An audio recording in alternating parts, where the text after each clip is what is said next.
একটি অপতথ্য বা তথ্যের বিকৃতি পুরো দেশকে অস্থির করে ফেলতে পারে, বিভেদ তৈরি করতে পারে মানুষে মানুষে। তাই প্রতিটি অপতথ্যের বিপরীতে প্রয়োজন সঠিক তথ্য তুলে ধরা। সেই কাজটি করতে এসেছে আপনাদের সঙ্গে আছে রাকিব হাসান। আমন্ত্রণ জানাচ্ছি রিউমার চেক নিয়ে ৭১-এর নিয়মিত আয়োজন ফেক নিউজ স্ক্যানারে। বলে রাখি, আজ আমাদের সঙ্গে আছেন বাংলাদেশ পুলিশের সাবেক ডিআইজি খান সাইদ হাসান। আমরা আলোচনায় যাব, তবে তার আগে যথারীতি একটা প্রতিবেদন দেখার চেষ্টা করব। দর্শক,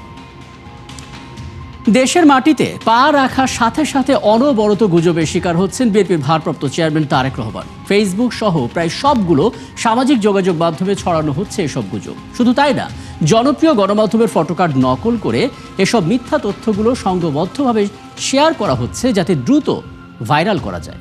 দর্শক, চলুন শুরুতেই কয়েকটি সংবেদনশীল অপতথ্যের ফ্যাক্ট চেক দেখে নিই, তারপর আলাপে যাব।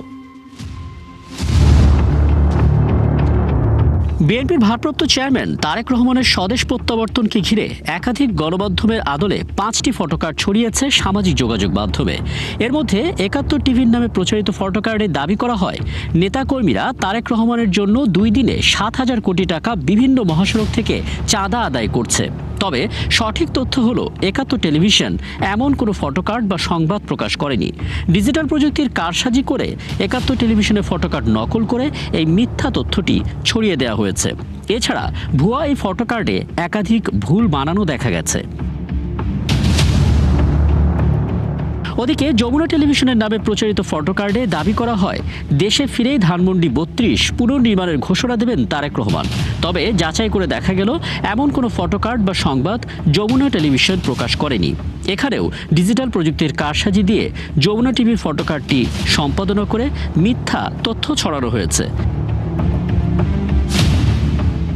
এর কিছু সময় বাদে ফেসবুকে সংঘবদ্ধভাবে ছড়িয়ে দেওয়া হয় আরটিভি ডিজাইনের একটি ফটোকার্ড। সেখানে আবার দাবি করা হয় তারেক রহমান ২৮ ডিসেম্বর লন্ডনের উদ্দেশ্যে দেশ ছাড়বেন। তবে ফটোকার্ডটি নিখুঁতভাবে বিশ্লেষণ করে দেখা গেল আরটিভি এমন কোনো সংবাদ প্রকাশ করেনি। এমনকি আরটিভির অন্যান্য ডিজিটাল প্ল্যাটফর্মেও এমন কোনো সংবাদ পাওয়া যায়নি। মূলত আরটিভির ফটোকার্ডের ডিজাইন নকল করে এই ভুয়া ফটোকার্ডটি তৈরি করা হয়েছে এবং গুজব ছড়ানো হয়েছে। ওদিকে ৭১ টেলিভিশনের ডিজাইনের আরেকটি ফটোকার্ড ছড়িয়েছে ফেসবুকে। সেখানে দাবি করা হয় তারেক রহমানের দেশে ফেরা নিয়ে ক্ষোভ প্রকাশ করেছেন অর্থ উপদেষ্টা। বিতর্কিত ও সংবেদনশীল একটি মন্তব্য সেখানে জুড়ে দেওয়া হয়। তবে ৭১ টেলিভিশন নিশ্চিত করে এমন কোনো সংবাদ বা ফটোকার্ড প্রকাশ করা হয়নি। ৭১ টেলিভিশনের প্রচলিত ফটোকার্ডকে নকল করে ভুয়া ফটোকার্ড তৈরি করে এই মিথ্যা ছড়ানো হয়েছে। অপতথ্য আরও আছে। বাংলা ভিশনের ডিজাইন সংবলিত একটি ফটোকার্ড প্রচার করে দাবি করা হয় বিএনপি স্থায়ী কমিটির সদস্য আমির খসরু মাহমুদ চৌধুরী নাকি বলেছেন তারেক রহমানের দেশে আসা উপলক্ষে ২৫ তারিখ যারা ঢাকা সমাবেশে আসবেন না তারা ফ্যামিলি কার্ড পাবেন না। তবে রিউমার স্ক্যানার টিভি অনুসন্ধানে জানা যায় এমন কোনো মন্তব্য করেননি বিএনপি স্থায়ী কমিটির সদস্য আমির খসরু মাহমুদ চৌধুরী, এবং বাংলা ভিশনও এমন খবর প্রকাশ করেনি। ডিজিটাল প্রযুক্তির সহায়তায় বাংলা ভিশনের ডিজাইনের আদলে ফটোকার্ড তৈরি করে ভুয়া এই দাবিতে প্রচার করা হয়েছে। সম্প্রতি ফেসবুকে ৫ শতাধিকবার শেয়ার করা হয়েছে ৭১ টেলিভিশনের ডিজাইন সংবলিত একটি ফটোকার্ড। সেখানে এনসিপি নেতা আক্তার হোসেনের ছবি যুক্ত করে দাবি করা হয় আক্তার হোসেন নাকি বলেছেন তার জীবনের সবচেয়ে বড় ভুল ছিল আওয়ামী লীগের সাথে শত্রুতা করা এবং নাহিদ হাসনাত তাদের বিপদে ফেলেছে। তবে সঠিক তথ্য হলো এমন কোনো শিরোনামে ৭১ টেলিভিশন কোনো ফটোকার্ড বা সংবাদ প্রকাশ করেনি। ডিজিটাল প্রযুক্তির সহায়তায় ৭১ টেলিভিশনের ফটোকার্ড নকল করে এই ভুয়া ফটোকার্ডটি তৈরি করে মিথ্যা ছড়ানো হয়েছে। দর্শক, আজকে ফেক নিউজ স্ক্যানারের প্রতিবেদন তৈরি করতে গিয়ে দেখা গেল ভাইরাল হওয়া সর্বাধিক ছবি বা ভিডিওগুলো যেগুলো আপনার চোখে পড়ছে তার বেশিরভাগই ফেক। মানুষের আবেগ আর প্রতিক্রিয়াকে কাজে লাগিয়ে বিভিন্ন পোস্টের রিচ বাড়িয়ে নিচ্ছে গুজবকারীরা। পাশাপাশি এসব গুজবকে শক্তিশালী করতে জনপ্রিয় গণমাধ্যমের ফটোকার্ড নকল করা হচ্ছে। এই বাস্তবতায় বিভ্রান্তি এড়াতে সবাইকে সচেতন ও দায়িত্বশীল হবার পরামর্শ বিশেষজ্ঞদের। রাকিব হাসান, ৭১, ঢাকা। আমরা প্রতিবেদন দেখলাম, একটা ধারণাও পেলাম এবং আগেই জানিয়েছি আজ আমাদের সঙ্গে আছেন বাংলাদেশ পুলিশের সাবেক ডিআইজি খান সাইদ হাসান। খান সাইদ হাসান, আপনাকে আমন্ত্রণ জানাচ্ছি, অনেক ধন্যবাদ জানাচ্ছি আপনি আমাদেরকে সময়টা দিচ্ছেন এবং এই আয়োজনে আপনি একাধিকবার যুক্ত থেকেছেন এবং আজকের যে প্রেক্ষাপট সেটা আপনি দেখলেন। আমরা আসলে বিভিন্ন ধরনের অপতথ্যগুলোর ফ্যাক্ট চেক করার চেষ্টা করি, কিন্তু আজকে দেখতে পেলাম ফ্যাক্ট চেকার যারা আছেন তারা আসলে রীতিমতো হিমশিম খেয়েছেন কেবলমাত্র তারেক রহমানকে ঘিরে যে জাতীয় অপতথ্যগুলো ছড়ানো হচ্ছে সেগুলোর ফ্যাক্ট চেক করতে করতে। প্রথমত আপনার জায়গা থেকে কী ধরনের ঝুঁকি, শঙ্কা এবং বাস্তবতা সামনের দিনগুলোতে আপনি টের পাচ্ছেন এবং কী ধরনের ব্যবস্থাপনা ঠিক এখনই এই মুহূর্তে নেওয়াটা জরুরি বলে মনে করেন? ধন্যবাদ আপনাকে এবং আপনার মাধ্যমে ৭১ টিভির দর্শক এবং শ্রোতাদেরকে। আপনি যেমনটা বললেন যে আমি এর আগেও আপনাদের এই প্রোগ্রামে আমি বিভিন্ন প্রতিকারের কথা বলেছি। তো সেই ক্ষেত্রে সচেতন ব্যক্তিরা আমাদের সকলকে আরো সচেতন এবং দায়িত্বশীল হওয়ার পরামর্শ দিয়েছেন। সেই সচেতন এবং দায়িত্বশীল হওয়ার তরিকাটা কি, মানে ওয়েটা কি, সেটা কিন্তু আমরা এখনো পাচ্ছি না। এখন ধরেন ফটোকার্ড কোনটা অরিজিনাল কোনটা ডুপ্লিকেট, এটা তো একদম সাধারণ মাঠ পর্যায়ে বা গ্রামের মানুষের পক্ষে চেক করা সম্ভব না, চেক করা যায়ও না। তো সেই ক্ষেত্রে আমি যেটা বলেছিলাম যে আমি জানি না এই যে সাইবার ক্রাইম, এটা তো এক ধরনের ক্রাইম, সাইবার ক্রাইম।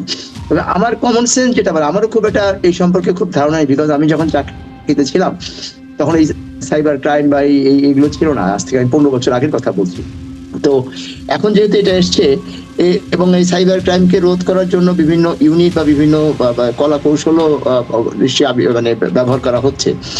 আমি যেহেতু এনফোর্সমেন্টের লোক, মানে আইন প্রয়োগের লোক, আমি সমস্ত বিষয় জনসচেতনতার পাশাপাশি, বৃত্তির পাশাপাশি আইনটাকেও প্রয়োগ করার পক্ষপাতী, এবং এটা করলেই একমাত্র এটা সমাধান হবে, শুধুমাত্র সচেতনতা দিয়ে হবে না। এখন দেশের বাইরে থেকে যারা করছে তাদেরকে আইডেন্টিফাই করার জন্য আপনার কিছু বিভ্রান্তিকর তথ্য দিয়ে, যে তথ্যগুলো অশ্লীল না সেগুলো দিয়ে ফটোকার্ড ছড়িয়ে দিচ্ছে, কিন্তু এরপরে তো আরো অশ্লীল বা এমন কিছু কথাবার্তা বলবে যেটা একটা মানুষের লাইফকে মানে হেল করে ফেলবে। সেটা মানে কোনো বিশিষ্ট ব্যক্তি হতে পারে, সাধারণ ব্যক্তি হতে পারে। এক্ষেত্রে আমি আপনার মানে জানার স্বার্থেই বলে রাখি, এখন পর্যন্ত প্রচুর অশ্লীল বিষয় বিশিষ্ট ব্যক্তিদের সাথে যুক্ত করে অপতথ্য ছড়িয়েছে। সঙ্গত কারণেই আমরা সেই ফ্যাক্ট চেকগুলো তুলে ধরতে পারছি না, কিন্তু তারপর আমরা বলে দিই, কিন্তু সামনে আবার নির্বাচন আছে, একসাথে মিলিয়ে বলবে। জি, তো তাহলে এখন এইটা যে যারা করছে তাদের বিরুদ্ধে আমাদের মানে সরকারের পক্ষ থেকে বা রাষ্ট্রের পক্ষ থেকে বা আইন প্রয়োগকারী সংস্থার পক্ষ থেকে কি কি ব্যবস্থা নেওয়া হয়েছে, এটা কি আমাদের কাছে কোনো পরিসংখ্যান আছে বা আমরা কিছু জানি না। তো তাহলে পরে যারা এখানে অপরাধ শুধু অপরাধী করেই যাচ্ছে, আর যারা অপরাধ নিবারণের দায়িত্ব যে রাষ্ট্রের বা আইন শৃঙ্খলা রক্ষাকারী বাহিনীর, তারা কি করছে আমি জানি না। এদেরকে একটু বেশি সতর্ক এবং সচেতন হতে হবে। দুই একটা যদি এক্সাম্পলারি পানিশমেন্ট দেওয়া যায় তাহলে দেখবেন আর বাকিরা সবাই ঠিক হয়ে যাবে। এটাই বলে আইনের প্রায়োগিক ভাষায় যে আপনি 100 জন ক্রিমিনালের বিরুদ্ধে ব্যবস্থা নেওয়ার দরকার নাই, আপনি যদি 5 জনের বিরুদ্ধে যদি আপনি এক্সাম্পলারি ব্যবস্থা নিতে পারেন, বাকি 95 জন সতর্ক হয়ে যাবে আর করবে না। এই ব্যাপারে না হলে পরে শুধু যে আপনাদের মতো আপনারা প্রোগ্রাম করবেন, মানুষকে সচেতন করার জন্য আহ্বান জানাবেন, কিন্তু ফলাফল খুব একটা বেশি হবে না। একটা বিষয় একটু বলি, মানে আজকে আমরা দেখতে পেলাম যে খোদ প্রধান উপদেষ্টা নিজেই এটার উপরে জোর দিয়েছেন, সাইবার নিরাপত্তা নিশ্চিত করার ক্ষেত্রে তাগাদা দিয়েছেন। গতকাল আমরা দেখেছি প্রধান উপদেষ্টার প্রেস সচিব তিনি কিন্তু স্পষ্ট করে বলেছেন যে এটা অনেক বড় ঝুঁকি তৈরি করছে, বিশেষ করে গণমাধ্যমের ফটোকার্ডগুলোকে যেভাবে নকল করা হচ্ছে। যেহেতু এআই মেশিন লার্নিং প্রসেসে কাজ করে, আজকে তাকে দিয়ে যে কাজটা করা হলো, কালকে সে আরও নিখুঁতভাবে কাজটা করবে। তারপরে একটা টেকসই সমাধানও তো দরকার। শুধু আইন প্রয়োগ করলাম, 2-4 জনকে ধরলাম, ওরা আবার অন্য পথ বের করবে। এ কারণে আমাদের প্রশিক্ষণের দিকে কতটা নজর দেওয়ার গুরুত্ব দেবেন? ওই তো প্রশিক্ষণ মানেই তো আপনার প্রায়োগিক প্রশিক্ষণ। আমরা যারা আইন প্রয়োগকারী সংস্থা যারা প্রশিক্ষণ নেয়, প্রশিক্ষণের উদ্দেশ্য তো এটাই থাকে যে আমরা কোন পরিস্থিতিতে আমরা আইনের প্রয়োগটা কিভাবে করব। ওরা যদি কৌশল বদলায় অপরাধীরা, তাহলে সেক্ষেত্রে আইন প্রয়োগকারী সংস্থা যারা আছেন তারাও তাদের কৌশল বদলাবে।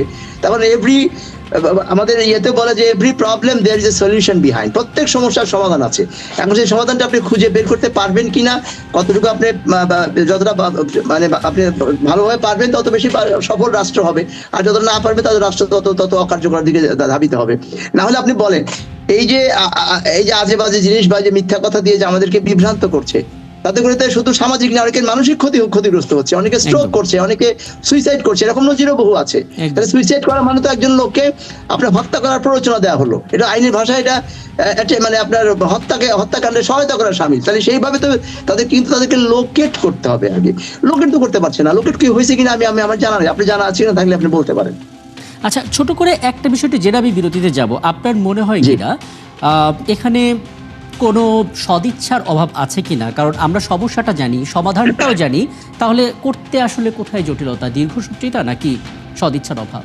এটা তো আপনার মতো আমারও প্রশ্ন। আমি তো জানি না সদিচ্ছার অভাব আছে কিনা, কিন্তু আমি যেহেতু ফলাফল পাচ্ছি না, আমি একজন দেশের নাগরিক হিসেবে আমার হলো যে আমার দিস ইজ আমার প্রবলেম, এইটা আমার সমস্যা, সমাধান করবে রাষ্ট্র এবং রাষ্ট্রের যে সমস্ত মেশিনারি আছে। যেহেতু তারা সমাধান করতে পারছে না, আপনি যে কোনো কিছু বলতে পারেন, সদিচ্ছার অভাব বলতে পারেন, অথবা তাদের অক্ষমতা বলতে পারেন, অথবা তাদের অদক্ষতা বলতে পারেন, whatever you say, you can say. কারণ বাস্তবতা হচ্ছে আমরা আসলে কোনো ফল পাচ্ছি না।